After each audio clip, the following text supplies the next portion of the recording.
Voyons dans cette vidéo comment on résout des équations du second degré avec la calculatrice. Donc nous allons résoudre cette équation-ci en rentrant les trois nombres que nous voyons ici, 0,016, 4,8 et moins 4800, les trois coefficients, à la calculatrice. Et tout ça nous demandait à la calculatrice de nous donner les deux solutions de l'équation N1 et N2. Pour cela, il faut aller dans le solver, le menu équation. Alors chez moi, il se trouve ici, dans d'autres calculatrices, il se trouve peut-être dans une autre case, mais il faut aller dans le menu équation. Voilà, c'est une équation polynomiale.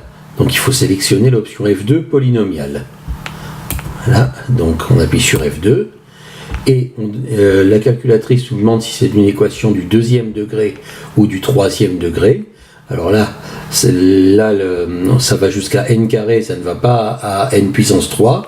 Donc c'est une équation du deuxième degré. Donc nous appuyons sur F1 pour sélectionner le deuxième degré. Et là, la calculatrice nous demande de remplir un tableau dans lequel il y a A, B et C. Alors qu'est-ce que c'est que A, B et C? C'est écrit au-dessus. AX carré plus BX plus C égale 0. Donc A, c'est le coefficient de x carré dans notre équation. B, c'est le coefficient de x dans notre équation. Et C, c'est la constante. Et là, nous voyons ici que le coefficient de n carré, bon, ça s'appelle pas x, l'inconnu s'appelle n, mais ça n'a aucune importance. Le coefficient de n carré, c'est 0,016. Donc A vaut 0,016 et donc je peux taper 0,016 à la place de A.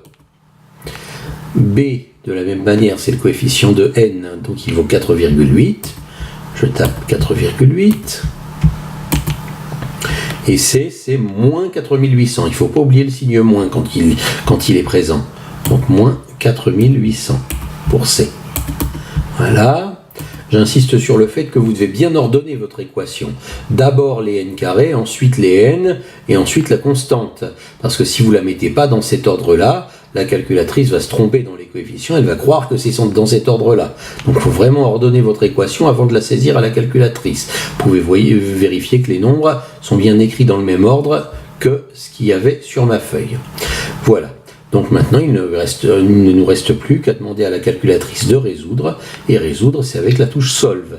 Donc pour actionner la touche Solve, il faut appuyer en dessous sur F1. J'appuie sur F1 et nous avons les deux solutions de l'équation. Donc ce sont des valeurs approchées, 417,89 et moins 717,8 environ. Enfin, 89 c'est plutôt 0,9. Donc je vais mettre 417.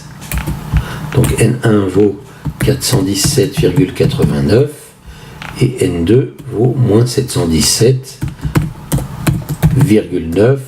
J'aurais dû mettre des à peu près égales puisque ce sont des valeurs approchées. Bon, je peux le faire, mais c'est pas ça le plus important. Comme ce sont des valeurs approchées, je mets à peu près égales. En tous les cas, donc voilà comment on fait pour résoudre une équation du second degré et trouver les racines d'un trinôme à la calculatrice à l'aide du menu équation.